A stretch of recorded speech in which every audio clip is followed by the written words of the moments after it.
Bonjour à toutes et à tous, vous écoutez Cinécast. Salut Thibaut. Salut Guillaume. Cinécast, c'est le podcast qui chaque semaine vous parle de nouveaux films à voir au cinéma, en streaming ou VOD. Aujourd'hui, on parle d'un film qui est déjà sorti en France. Il est sorti le 10 novembre chez vous, mais en Belgique, il sort le 17 novembre. Donc on en parle. Ça s'appelle Haute Couture. C'est un film réalisé par Sylvie Oyon, avec Nathalie Baye, Léna Coudry et Pascal Arbillot. Alors de quoi ça parle Haute Couture? Ça va parler bien entendu de vêtements, de design, mais attention, on n'est pas dans Phantom Thread ici, on est dans complètement autre chose, puisqu'il s'agit d'une dame qui est première d'atelier en fait au sein de la maison Dior. C'est Esther, hein, jouée par Nathalie Baye, qui participe à sa dernière collection de haute couture avant de prendre sa retraite. Donc bien joué, bientôt fini. Mais elle se fait voler son sac dans le métro par Jade, une jeune fille de 20 ans, incarnée par Léna Coudry. Et cette jeune fille est un peu prise de remords et décide de lui redonner son sac. Hein. Toujours une très bonne idée de revenir sur le lieu du crime. Mais séduite par cette jeune dame, elle va la prendre un peu sous ses ailes. Elle va lui donner un stage en gros dans la maison Dior comme apprentie. Et elle va lui transmettre le métier. Je propose qu'on s'écoute un extrait de la bande-annonce. Allez, mesdames, on met du cœur à l'ouvrage. Ça va, Esther? Vous avez l'air tout ému. On m'a piqué mon sac ce matin dans le métro. C'est pas vrai? La meuf, c'est Madame Dior. Non, mais tu devrais lui rendre le sac, là. J'ai retrouvé votre sac, là, dans le métro. Tenez. Tu sais qu'avec ses mains, tu pourrais faire des jolies choses. T'es notre nouvelle stagiaire? C'est une bonne idée, ça, Gloria. Eh ben, si un revirement, je vous paye les croissants pour la semaine. André, je crois que tu peux passer à la boulangerie. Alors, Thibaut, ce genre de pitch, on le connaît, hein, l'espèce d'association entre l'ancien, le nouveau, en plus le côté diversification sociale, dans un milieu choisi. Ici, la haute couture, ça peut être dans autre chose. Le brio, c'était avec un concert, je pense. J'allais le dire, le brio, exactement, c'était dans le milieu de l'éloquence. Voilà, il y a eu le film avec Lambert Wilson et le piano, là, où c'était pas... Alors, j'avais complètement supprimé ce film de ma mémoire. He's back. Merci Guillaume de me rappeler ce mauvais souvenir. Au bout des doigts, non? Magnifique, tu as retenu. On l'a vu ensemble, je sais Au plus. FIF, figure-toi. Oui, donc on était partis au milieu de la projo, non? Parce que c'était de la merde. On a vu le TF1 distribution au début, on a fait oui. Et au bout de 15 minutes, on s'est dit non, c'est bon. Oui, on a vu plus que ça. On a vu plus. Il y a Chrissy Scott Thomas aussi, je pense. Mais oui. Mais c'était vraiment pas bon au bout des doigts. Oui. Le brio était bien. Oui, pas mal. Mais oui, on est clairement dans cette veine où il y a deux aspects, effectivement. Il y a le côté générationnel, transmission, la personne plus âgée et une personne plus jeune, la transmission effectivement de l'un vers l'autre, mais également de l'autre vers le premier concerné. Bien entendu, comme parce que c'est un échange. Bien sûr. C'est un échange. Et effectivement, il y a le deuxième aspect qui est le côté diversité, où dans les trois cas, après tu vas me dire, c'est pas anormal parce que c'est la France, voilà. Où ce sont trois vieux blancs, hein, pour dire les choses comme ça, et à chaque fois trois jeunes issus de la diversité et généralement des banlieues. Oui, voilà. Aussi, on parle du milieu de la haute couture, donc c'est quand même un milieu très blanc, je pense. Je connais pas très bien ce milieu, mais tu sais, Dior et tout, on imagine quand même que c'est un truc assez huppé.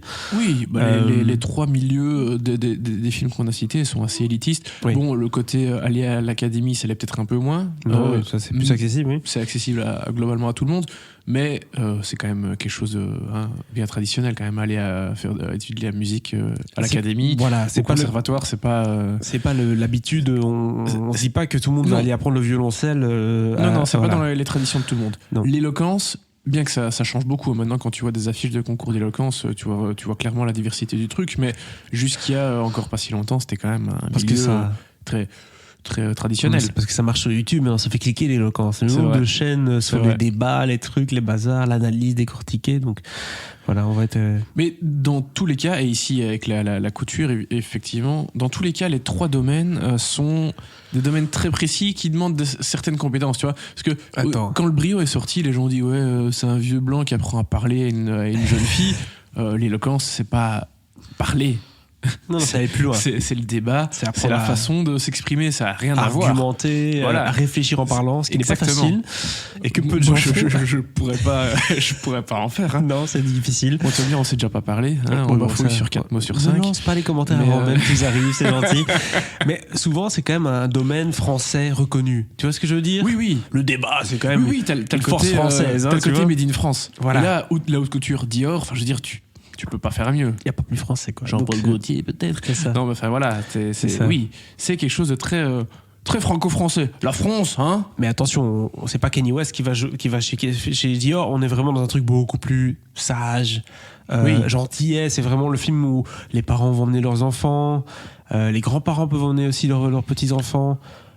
S'ils ont un certain âge quand même, parce qu'ils s'ils ont 6 ans, ils vont pas aimer. Mais voilà, c'est vraiment des films. Oui, c'est une petite Madeleine tranquille, sympathique avec un café, quoi. C'est le film, tu veux dire, du dimanche 16h à Toison d'Or. Je savais que t'allais dire ça, non? Oui, oui, parfait. Oui, ou du jour de semaine en matinée. Oui. Tu vois, jeudi 10h, tu vois. Ok. Oui. Non, mais oui, on a quelque chose de très très classique, vraiment. Voilà, c'est un échange de personnages. Oui, mais je suis pas faite pour ça, j'ai jamais fait ça. Oui, mais il faut se lancer. Change un peu tes habitudes, change ceci, change cela. Et c'est comme ça. Et il y a le truc de l'autorité, mais en même temps, l'élève a aussi plein de choses à apprendre à l'autre. Donc, vraiment très classique, quoi. C'est plutôt bien fait. C'est plutôt bien joué.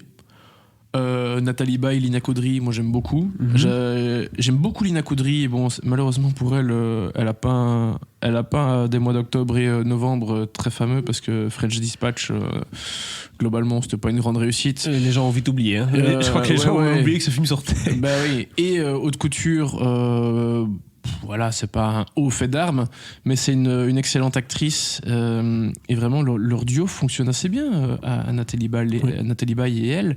Donc, non, moi, je suis très, très content de ce casting. Et bon, après, elle était dans Gagarine aussi cette année, et ça, c'est quand même autre chose.